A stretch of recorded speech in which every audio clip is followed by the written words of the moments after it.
Hi, and welcome to Module 9. Congratulations for making it so far in the workshop. This module is called Building Rapport. When you hear the word rapport, what comes to your mind? Is it a word that you're familiar with, or are you hearing it for the very first time? Let me break it down. Sometimes when you meet people and you have this feeling like you can get along with them pretty easily, they give you this level of comfort, almost as if you know them. So building rapport is about making the other person feel comfortable. Now, how do we do that? There are many things that we can look at, and in this module, I'll be sharing with you some tips and frameworks to take your building rapport skills to the next level. So I'm going to show you an image, in fact, two, and I want you to instantly decide which one you trust and which one you don't. Are you ready? 3, 2, 1.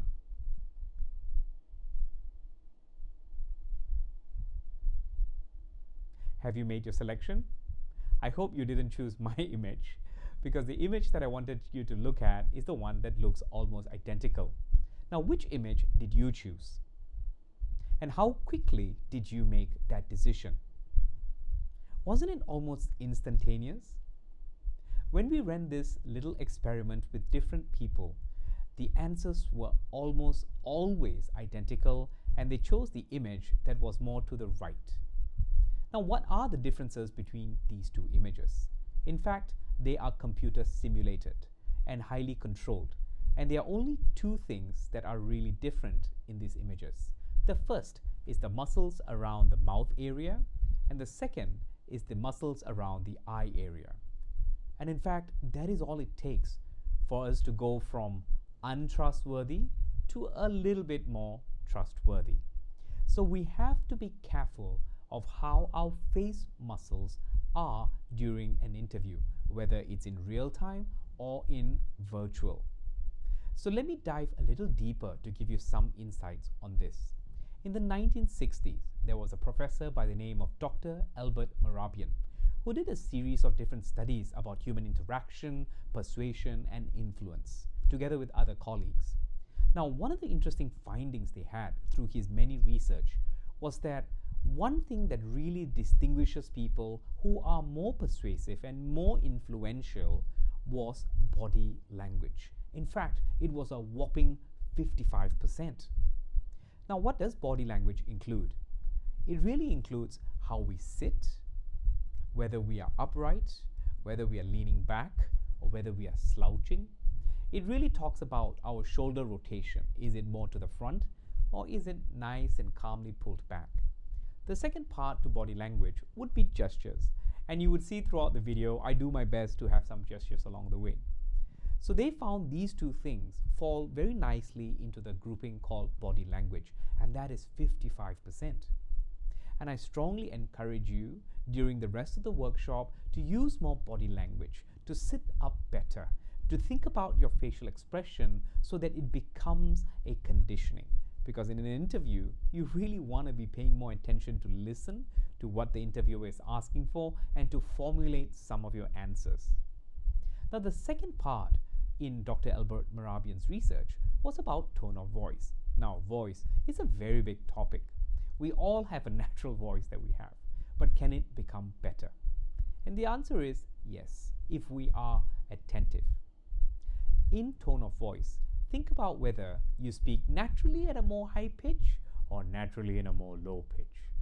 What they recommend is to have a nice mixture of going up as well as going down. For a lot of the candidates that I have met, I think it's still okay if your voice is a little bit more high pitched, but when the voice is very low, generally it comes across as being monotonous, which also means very uninteresting. You may even come across as unmotivated or uninterested in the job. Not a good fit. So for tone of voice, you want to make sure that you are paying attention to whether or not you are in one tone of voice throughout. Another thing that I would encourage you to do is to record yourself to listen. Whether you are a speeder. Do you know what a speeder is? A speeder is someone who gets so excited in an interview that they decided to go much faster. And when you do that, it kind of, first of all, makes your brain struggle so much to keep up. And number two, you might run out of breath and make yourself feel more frantic. Deeper breaths, relax, and pace yourself. In fact, if you look at some of the best politicians and leaders across the world, when they communicate, there is no sense of rush in how they speak, isn't it? So, this requires some practice, some recording, and listening back and getting feedback from other people. Now, the key really is not to make a massive change within the next few weeks, but is to consistently be attentive to how your tone of voice comes across. Now, the last component of this is words. I mean, that is what we use when we talk. But if you notice, it is only 7% of the entire grouping, which means you don't have to use big, bombastic, flowery language. In fact, that can come across as being pretentious or really trying too hard. So always go for the simple language with quite appropriately chosen body language, neither too much or not too little, and with a tone of voice which is relaxed and comfortable. So in your manual, you would find that there are some sections which you can fill in, and these are the answers for it. Mirror neurons. So Dr. Albert Mehrabian in 1967 kind of discovered a little bit about body language, tone of voice, as well as words. But this research was extended all the way out into the 2000s, where they were doing some research and they discovered that in the brain there is a set of neurons known as mirror neurons. We will put some links in the description box below for you to click to watch other YouTube videos that will give you a better explanation as to what mirror neurons are. But I'll make it a simple one for you right now. Have you heard this phrase, monkey see, monkey do? You know, sometimes when you're with a group of friends and one person starts to smile or laugh, everybody else seems to catch on. Similarly, when you watch a movie and you see your favorite actor cry or have a painful reaction, you too feel something like that. This is attributed to this set of neurons known as mirror neurons. What they essentially do is from birth, when we are young, we learn by watching. Not so much by listening and by understanding, because young children don't have the capacity to do that yet. They watch and they mimic. Everything that the parents do, the child will also do. Now, these neurons continue to function well into our adulthood, which means every time you nod and every time you smile, you're sending that signal over to the interviewer whose mirror neuron is being triggered as well. So isn't that something really cool? So when you look excited and enthusiastic appropriately, the interviewer does get influenced. And this is not something which is logical, but rather it is connected to the neurons and the emotional nervous central system. So go ahead and watch some of these other YouTube videos when you have the time to fully understand why rapport and body language have such a close connection. Now I'm going to give you a simple framework that you can hopefully memorize, at the same time practice on a daily basis.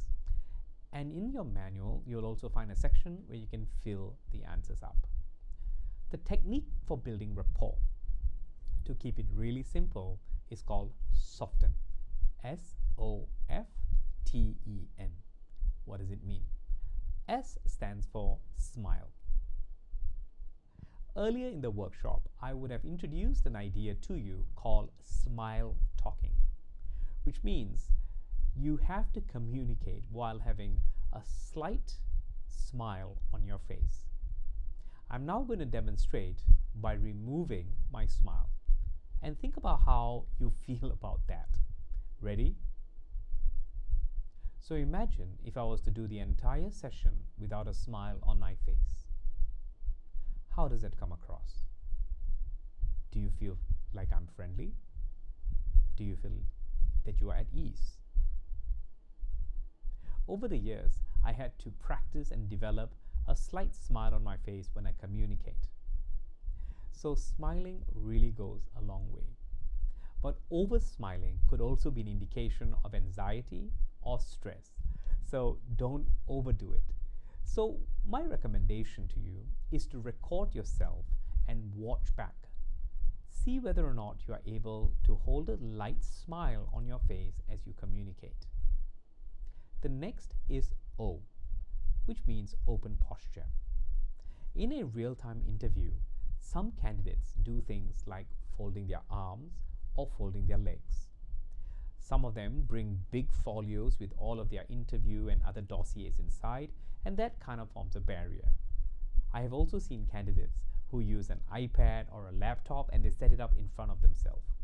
Anything that blocks you from the other person is not really a useful thing to do. So try to keep as open as posture as possible. One thing that you can really do is to look whether or not in the camera view and the position that you've placed it in, you're able to show some body language and gestures. This, I promise you, will give you an edge over the others. Because most candidates have their camera zoomed in and all you can see is just the head. Or even if you could see the hands, they don't know what to do with their hands. So an open posture leads to better relationship building in the communication process. F stands for forward lean. So as far as possible, try to lean in. You know, sometimes when you go to a restaurant and you see a couple or a group of friends who are really in rapport, you would notice that many of them are leaning forward and leaning in. It is a very basic way of showing interest in the other person. So practice leaning forward slightly as you communicate. The next is T. And under T, there's several things that you can look at. So one of it would be touch, which basically means handshakes. The other part of T could be tilt. So when you communicate, you could lightly tilt your head. That somehow makes you come across as more of a listener and more endearing.